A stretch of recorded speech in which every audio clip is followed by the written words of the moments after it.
बिस्मिल्लाहिर्रहमानिर्रहीम। Dear students, lecture है ET first year के लिए और उनका चैप्टर चल रहा है तीसरा। डेट है 2/12/2020। आज मैं आपको बताऊंगा कि मदारचों की शक्लें कैसी हैं। मदारचों की शक्ल, पहले तो मदार क्या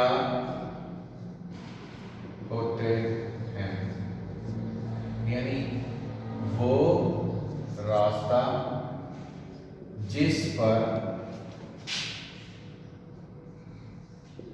इलेक्ट्रॉन अपने न्यूक्लियस के गिर्द घूमते हैं। अब ये तो है कि अगर इलेक्ट्रॉन एक ही किस्म के एटम में है, अगर इलेक्ट्रॉन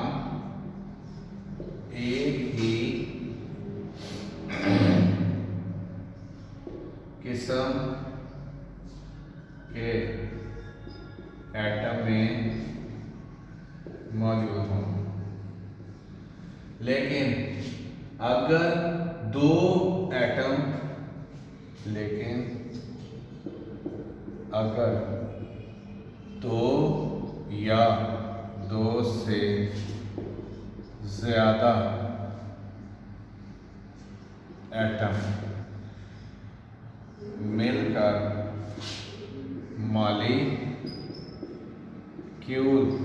बना दें तो एटम का रास्ता क्या होगा? तो इलेक्ट्रॉन के घूमने का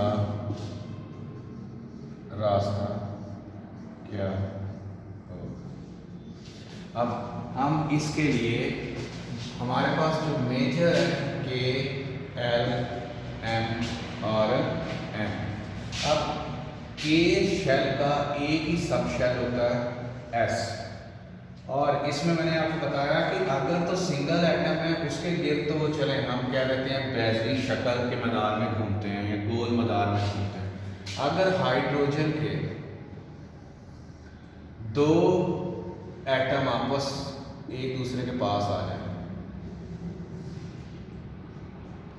अब हाइड्रोजन आज़ाद हालत में नहीं रहता, ये मॉलिक्यूलर हालत में रहता है, क्योंकि इसके आउटर मोस्ट शेल में एक इलेक्ट्रॉन होता है। ये फौरन चाहता है कि अपने दूसरे एटम के साथ म्यूचुअल शेयरिंग करके बॉन्ड बना दे और हाइड्रोजन H और H के मॉलिक्यूल में एग्जिस्ट करे। अब यहाँ पर हमें मसला आ जाता है कि उस शेल का जिसके गिर्द ये पेयर ऑफ इलेक्ट्रॉन घूमेंगे वो कैसा बनेगा। तो वो ये देख लें, ये एक गोल और एक दूसरा गोल, ये आपस में एक दूसरे के साथ इमर्ज हो जाते हैं। तो जब ये इमर्ज होगा, दो सर्कल इमर्ज हो जाएंगे तो हमें कुछ इस तरह की शक्ल बन जाएगी। अब ये जो मदार है शेल है, फिर इलेक्ट्रॉन का जो शेल है वो एक बेजरी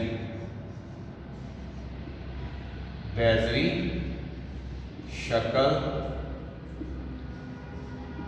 इख्तियार कर लेगा।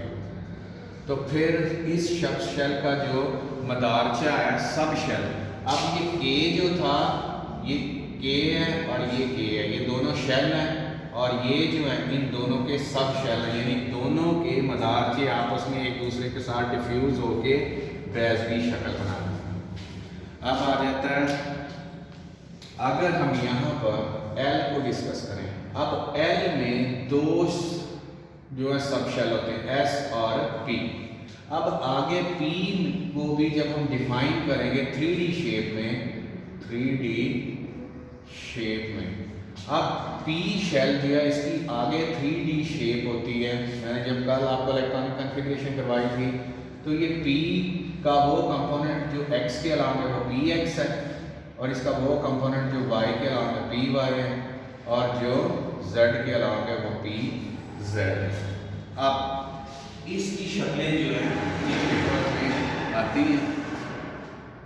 अब पहली जो px शक्ल है ये वाली मैं बना रहा हूँ, अगर हमारे पास ये और ये, तो ये आपका एक्स एक्सिस है, ये आपका जेड एक्सिस है, और ये उसने 3D शेप में वाई एक्सिस बनाया है।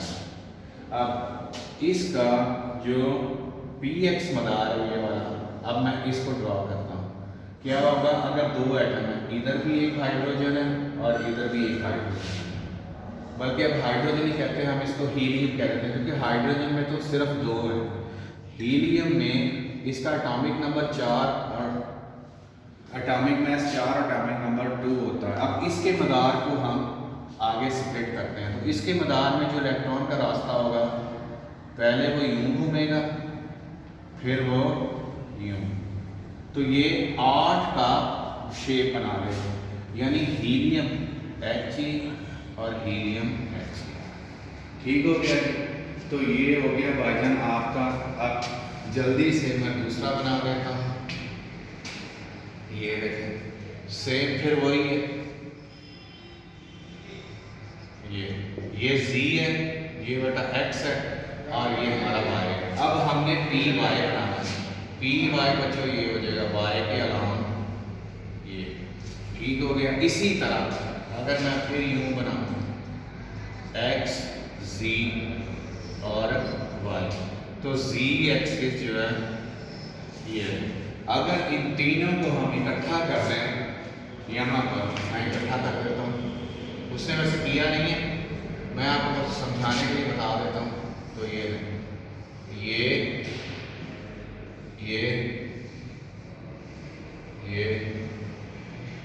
और ये, तो ये जो है हमारा पी सब शेल स्ट्रक्चर। तो ये कॉम्प्लिकेटेड फूल की पत्ती की तरह की सब शेल स्ट्रक्चर बन जाएगी, X Z और Y। यहाँ पर ये नेगेटिव Z, नेगेटिव X और नेगेटिव Y। तो ये है जी पेज नंबर बच्चों आपकी बुक पे 34, और इसकी ये शक्लें हैं। तो ये MCQs में भी पूछ सकता है कि उसकी शक्लें नीचे दी होंगी 2 3 4, तो वो पूछेगा कि इसमें PX PY और PZ कौन कौन सी है। तो आज का लेक्चर यहाँ पर एक इख्तिताम पज़ीर हुआ।